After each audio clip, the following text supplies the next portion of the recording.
In the previous lecture, we learned all about MOSFET devices. We started with a cross section and we derived the MOSFET equations for different modes of operation. In this lecture, we are going to look at some second order effects. For example, the body effect or channel length modulation effect or subthreshold region of operation. While we are doing this, we will be always comparing these MOSFETs to bipolar devices.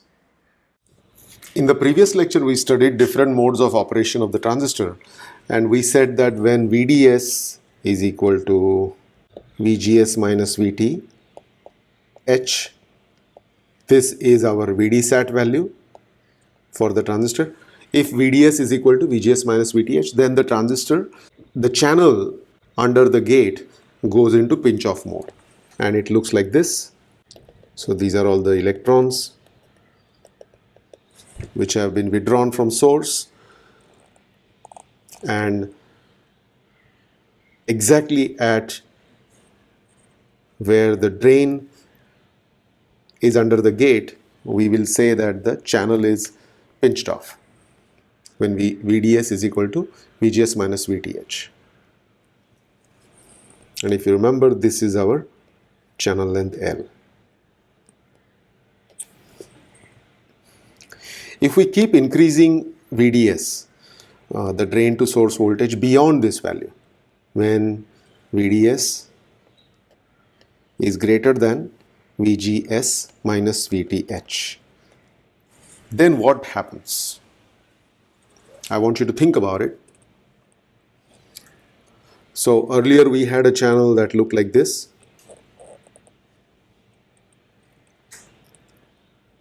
And then slowly it became like this.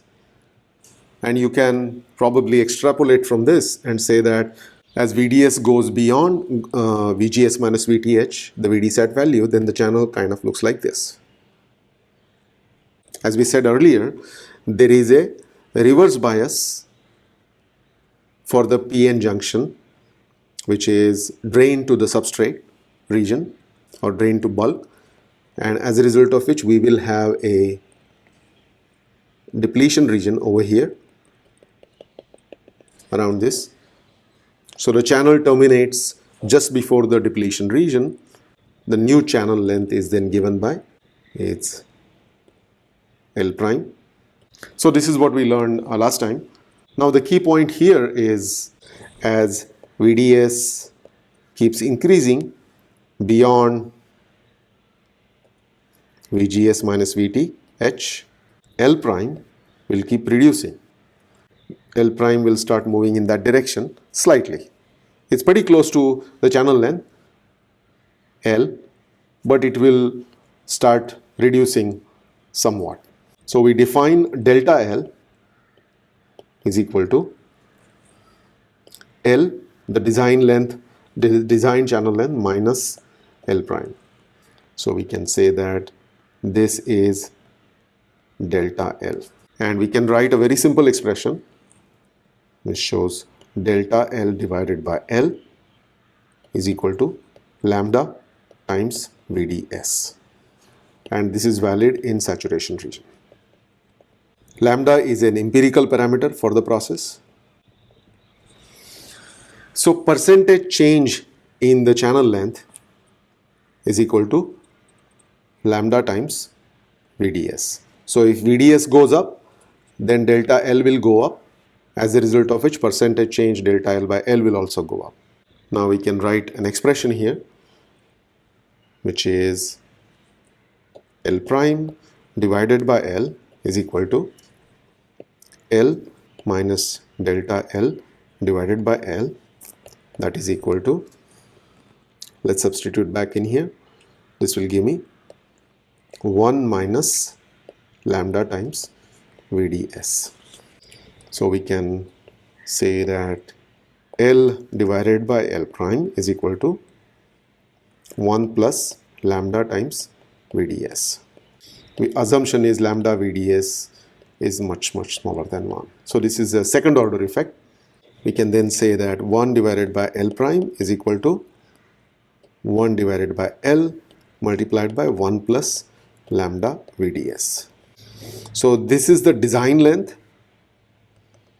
When you design the transistors. That would be the channel length that we would start off with, and this is the actual channel length due to the VDS. Okay. If you remember the original saturation equation, let's write that again. Now this saturation region equation you should commit to memory, because we'll be using that over and over. IDS is given by half mu n Cox W by L prime VGS minus VTH. So in this case, L prime is the actual channel length. So we can rewrite this expression using this particular equation. Half mu n Cox W divided by L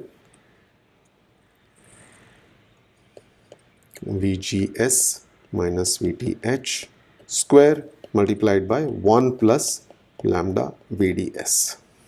And lambda is called channel length modulation coefficient. So let's gain some insights from here. What this is telling us is, if VDS increases, earlier there was no dependence on VDS in our saturation current of the transistor, and now we have a small dependence on VDS because lambda is also small. So if VDS increases, then the current IDS will increase slightly. So delta L by L again is lambda times VDS. So this is the relative variation in channel length. One more piece of insight here is delta L for a given transistor or a given process would stay about the same. So by increasing the channel length, we can reduce the percentage variation in the channel length, in the actual channel length. So for example, by if you increase L channel length, then automatically you would reduce lambda. That's the key insight I would like you to remember. So we use this quite a lot when we are designing circuits. For example, we would like our transistor to behave only like this. We don't want this effect. We want only this part of the equation. And the reason for that is, this transistor, the current from drain to source does not have any dependence on VDS. So that makes it look like a constant current source, which is independent of the drain to source voltage. And constant current source has a lot of applications in circuit design, which we are going to go through in future lectures. But unfortunately, because of this channel length modulation effect, we don't get that. So as a designer, what we try to do is we try to keep the variation delta L by L in control by increasing the channel length of our transistors. So if you use larger channel length, then delta L, as I said, for a given transistor or a process is about the same. So if I increase channel length, then the lambda would be smaller for a given VDS. So we use longer L, longer channel length device, that would give us smaller lambda. Let's plot this, and we will try to draw the similarities between what we have learned earlier also about the bipolar transistor. So this was our transistor characteristics, IDS, and on this axis is VDS. And we said that our original device, this is the inverse parabola effect. And if the channel length modulation, these are different VGS minus VT numbers. So this would be VGS3 minus VTH, the VDSAT number. From the first order equations, we saw that the current does not change. And this is the way it looked like. It looked flat. the current values did not have any dependence, and these are for different VGS1, VGS2, VGS3, all greater than VTH, threshold voltage. Now we have the effect 1 plus lambda VDS. That's the multiplier we talked about for this saturation region. What you will see is, you will see increase in the, since over here the VDS is increasing, we would see increase in the current because of this multiplier 1 plus lambda VDS. So what you will see in the transistor characteristics is something that looks like this.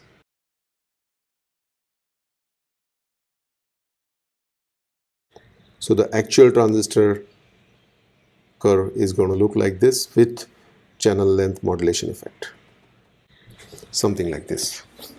And the reason I have drawn these dotted lines is, if you hypothetically extend this line, which is telling you that this number will go to 0 when VDS is equal to minus 1 over lambda. Okay, so this would be your minus 1 over lambda. This voltage correlates with, we learned something like this in bipolar case, which is the early effect, or we also call it here early voltage. Lambda is again process technology dependent parameter. For example, you may get your transistor designed either in UMC or TSMC or SCL or a global foundry, different foundries, and each one of them will have, transistors will have a different lambda value for a given process.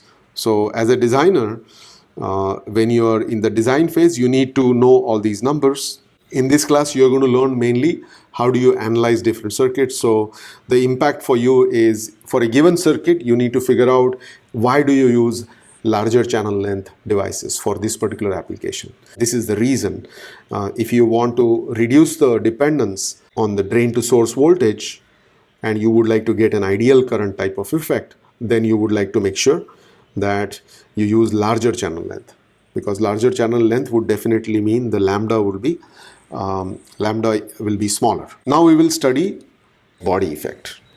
Let's draw the transistor profile one more time. As I said again, you have to get used to drawing the profile of the MOSFETs, of course, and bipolars too.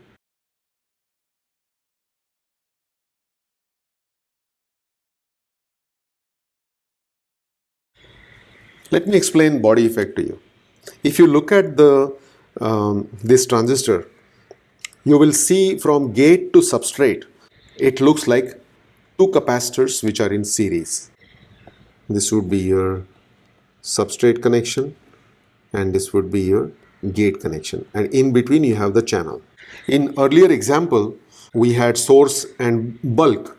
Both these terminals were connected together to ground. Something interesting happens when you change just the bulk terminal, or if you introduce a voltage difference between source to bulk.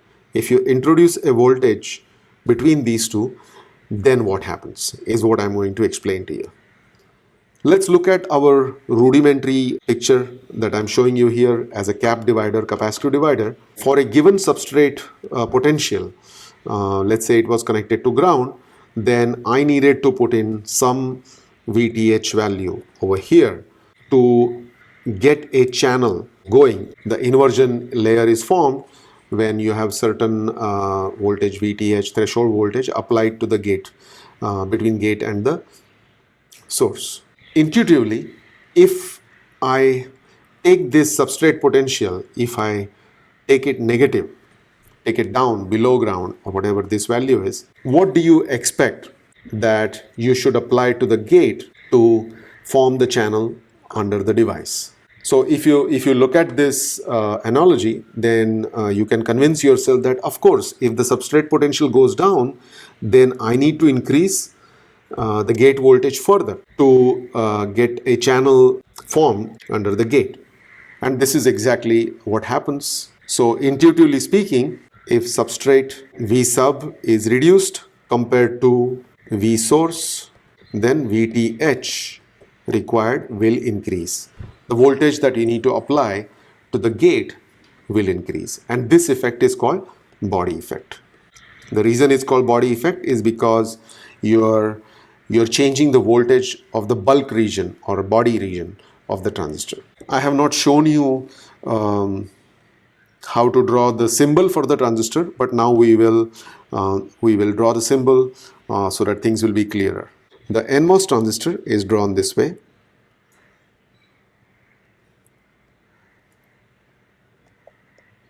This is our gate region, this is the drain region, and this is the source. And the bulk is, or the body is shown separately like this, generally the center. So this would be your body connection. And we can draw different voltage sources to keep things general. Let's say there is a VG applied, and let's say there is a VD applied, and we say there is a VS applied to make it more general, and there is a VB applied. So what body effect is telling us is, if I decrease this bulk voltage below the source voltage, Vs, then the threshold of the transistor will increase. In other words, we can say if VSB is increased, then we require higher VGS is required to invert the channel. And this is telling you that the threshold voltage of the device has gone up because of this effect. So let's write how this body effect is represented. VTH is given by VTH0 plus gamma square root of 2 phi f plus VSB mod of that minus 2 phi f. Here VTH0 is when VSB is equal to 0. Gamma is a body effect coefficient, is given by square root of 2q epsilon Si n sub divided by Cox. So gamma is a technology dependent parameter, and it ranges from 0.3 to 0.4 volts, square root of that. That's the unit. Another interesting observation, then you could say that, hey, you're telling me that if I reduce bulk potential compared to the source, compared to the source potential, then my VTH increases. Then I could go the other way around also, right? I can increase the bulk potential compared to the source voltage, which is right here. And in this particular equation, you can see that this number will become smaller than this number, and we will see a negative sign over here. And yes, the threshold voltage will reduce. The reverse effect is also true. If you take the bulk potential higher than source potential, then you will see a reduction in the threshold voltage. I have myself used this effect in some of my designs. One caution though I would like to make sure is, whenever you do something like this, you should always look at the transistor cross section and see what's happening. You cannot just take voltages and move them around and expect the transistor to work. So, for example, in this particular case, let's imagine this scenario, and I'm just trying to teach you a technique where you can yourself make a decision. So, for example, if I make this bulk potential positive compared to source potential, what will happen? You can quickly see that we have a P plus and here is a N plus. So there is a diode between bulk to source. And if I take bulk positive compared to the source, then this particular diode will get, if I'm taking this positive, you can see that the diode will get forward biased, and you will start seeing current which is a large current because of the forward biasing of the diode. This is definitely not desirable because this is current which is wasted, and your transistor equations will change because you have not taken that into account. Just for the purpose of reducing the threshold voltage, you can use it. What I like to do is I like to put in some resistor in this path so that we can limit the current which is going to flow in this direction. Okay, so we can limit this forward biasing of the PN junction to that current to be a very small value. Next, we are going to look at subthreshold region or subthreshold conduction of MOSFET transistor.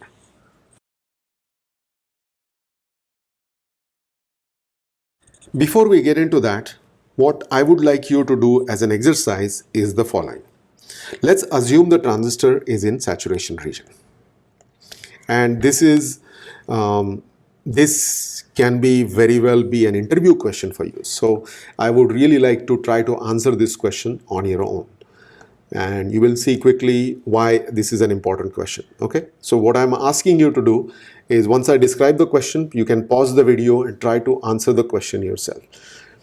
What I have given you is, I have told you that the transistor is in saturation region. Under that condition, what I would like you to do is plot this particular graph. On the x-axis, I'm plotting VGS, and on the y-axis, I'm asking you to plot square root of IDS. You can pause the video now and try to attempt it on your own. The clue is the transistor is in the saturation region.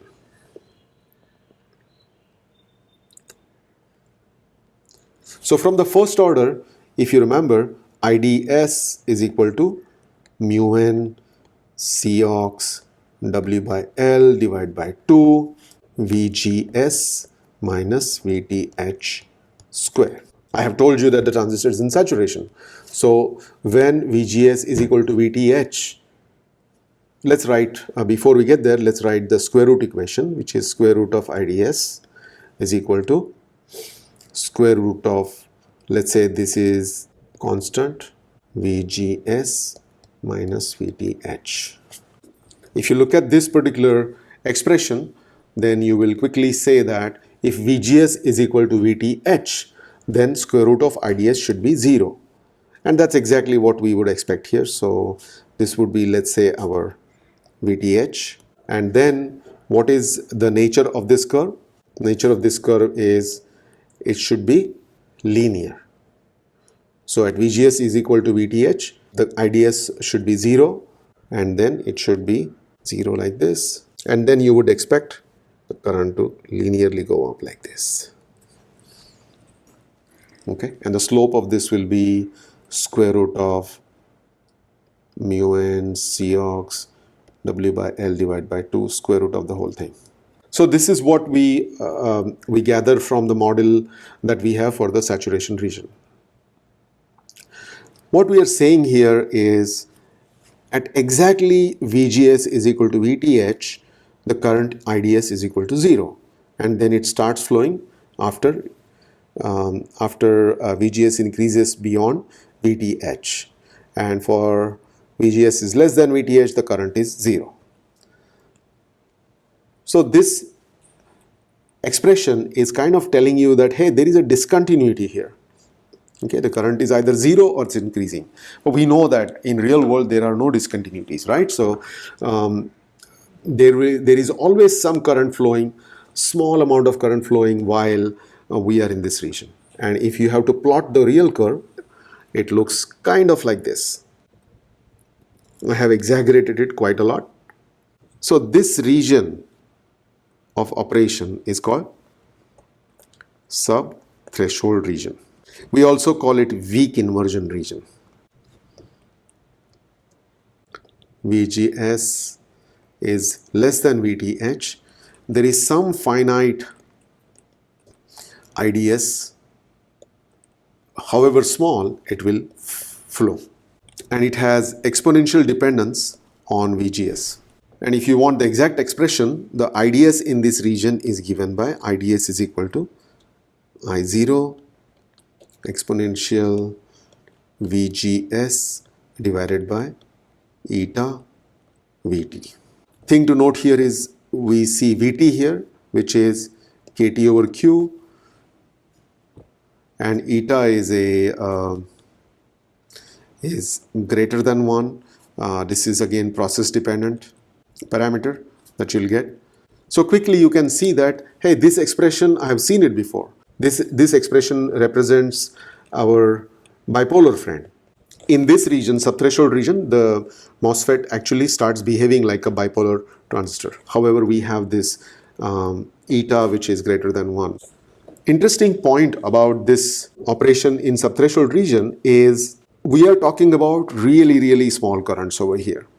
Okay, so we are operating the transistor in extremely low current region. So naturally, this mode of operation is very low power.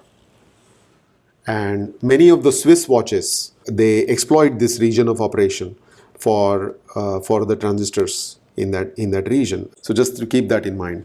Now, as a rule of thumb type of designer, we really, as analog designers, we like to stay away from this region. Why?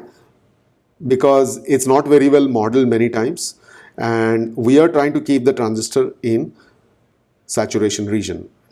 So we try to stay away from this region, and what I mean by that is we try to keep our device operation a little bit away from this region. So for example, I would rather operate here in saturation region than anywhere close to this region, the VTH, close to VTH. So what we say is we like to design our circuits with this to be, let's say, 100 to 200 millivolts away. So you would like to use your transistor, you would bias the transistor VGS 100 to 200 millivolts away from the VTH. What does that mean for a saturated transistor? What that is telling you is VGS minus VTH, we would like it to be greater than, let's say, 100 to 200 millivolts. So this is like a margin that we would like to keep. And we already know what is VGS minus VTH. For a device, it's called VDSAT. So we would design the transistor with VDSAT values which are greater than this value. Another insight here, as I would like to show you, is if VDSAT gets close to 0, that means your VGS is coming close to VTH. Okay, so you are coming close to this this part of the curve. So we want to keep VGS minus VTH, which is the VDSAT of the transistor. We would like it to be more than 100 millivolts at least to keep away from this region. Thank you.